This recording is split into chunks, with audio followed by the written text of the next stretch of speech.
What's up mga mga, for today's video magpa-CVT cleaning ako dito sa Motormate Cagayan de Oro. So first time ko mag-CVT cleaning. So yung auto ko pala is 5,100 mga mga. So kailangan na. So ito pala yung flyball niya. Kahawig siya ng click 15 grams ata to. So ayan po yung loob ng CVT mga mga. Ayan po yung mga parts niya. Yung pulley set. Ayan po, di pa na cleaning So, papaklining natin dito. Ayan, yung air filter, tsaka ito yung CVT. So, ito pala yung belt niya mga Powerlink na 31622. Siguro nasa kasa to mga available, Kung wala man, try natin sa Shopee, search ko yan. So, napakaganda, solid siya.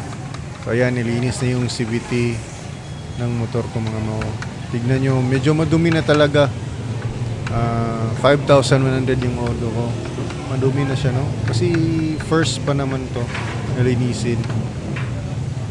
So yan, bumili ako ng CVT cleaner, Marami namang CVT cleaner na pwede nyong bilhin mga mga. Ito sa akin may free grease, or grasa. Ay first pamanggod ko, So yan. Solid ng kanyang loob, legit.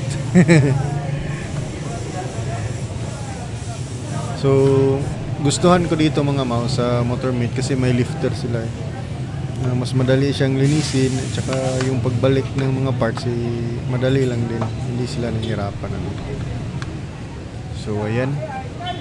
So ito pala mga nagpag-groove pala ako ng bell, konting groove lang, hindi yung malalim, yung tama lang. Sobrang ganda for only 250 pesos dito sa Motormate.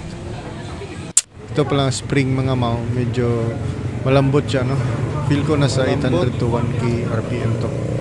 Di lang ako sure, pero malambot siya mga So ayan pala yung case ng CVT, Yan lang pala, wala palang cover niyan. Akala ko cover yan. Yan pala yung CVT cover na talaga.